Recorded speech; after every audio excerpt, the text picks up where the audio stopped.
Nellore rural నియోజకవర్గ ప్రజలందరూ కూడా ఆలోచించాలి.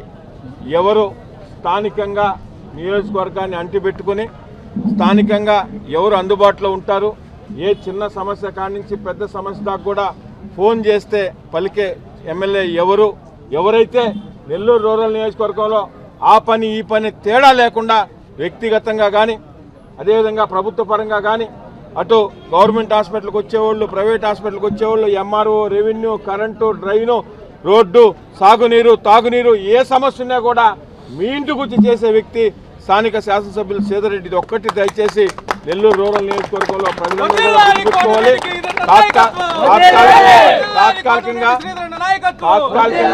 తాత్కాలికంగా ఎలక్షన్లు ఎప్పుడు వస్తారు, బహుశా ఎప్పుడు కనపడేవారు కూడా ఈ నెల రోజుల్లో చాలా మంది వ్యక్తుల్ని ఈ రోజు దాకా నెల్లూరు రూరల్ నియోజకవర్గంలో ఏ గ్రామంలో కూడా అటు 18 గ్రామాల్లో కానీ ఇటు 26 డివిజన్లో కూడా ఎప్పుడూ కనపడిన వ్యక్తులు రకరకాల డ్రెస్సులు వేసుకుని ఈరోజు వస్తూ ఉంటారు. దయచేసి అన్నీ కూడా గమనించండి. ఎవరు మన గత 5 సంవత్సరాల్లో, గత 10 సంవత్సరాల్లో ప్రతిపక్షంలో ఉన్నా అధికార పక్షంలో ఉన్నా ఎవరు అందుబాటులో ఉన్నారు, ఎవరు మనం పిలిస్తే పలికారు.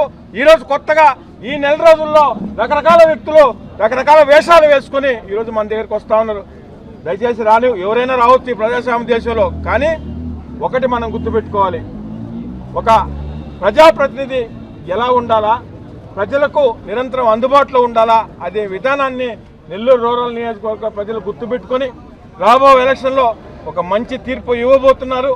దయచేసి మీరందరూ కూడా ఇవన్నీ గమనించి తాత్కాలికంగా వచ్చే ఏదన్నా వాటి గురించి ఆలోచించకుండా 5 సంవత్సరాల పాటు 10 సంవత్సరాల పాటు మనం ఎవరితో ఉండాలా, మనకు ఎవరైతే బాగుంటుంది నెల్లూరు రూరల్ నియోజకవర్గంలో అనేది ఒక్క క్షణం ఆలోచించి తెలుగుదేశం పార్టీకి ఆలోచించి ఓటు వేసి నెల్లూరు రూరల్ నియోజకవర్గంలో సేదరెడ్డి గారిని అదేవిధంగా తిరిగి ఈ ఆంధ్రప్రదేశ్ స్వర్ణాంధ్రప్రదేశ్ కావాలా. ఇప్పటికే ఈ ఆంధ్రప్రదేశ్ అధోగతి పాలైంది, అప్పుల పాలైంది, అన్ని విధాలా నష్టపోయింది భారతదేశంలో అనేది నిన్న సాక్షాత్తు ప్రధానమంత్రి నరేంద్ర మోడీ కూడా చెప్పడం జరిగింది. ఇవన్నీ దృష్టిలో ఉంచుకొని తిరిగి రాష్ట్రంలో ముఖ్యమంత్రిగా చంద్రబాబు నాయుడు గారు, తెలుగుదేశం పార్టీ, జనసేన, బీజేపీ ఉమ్మడిగా ఎవరైతే అభ్యర్థులు వస్తున్నారో వీళ్ళందరినీ గెలిపించుకొని రాష్ట్రంలో ముఖ్యమంత్రిగా చంద్రబాబు నాయుడు గారు, స్థానిక శాసనసభ్యుడు సేదరెడ్డి గారిని మీరందరూ కూడా ఆశీర్వదించాలని మనస్ఫూర్తిగా కోరుకుంటున్నాను.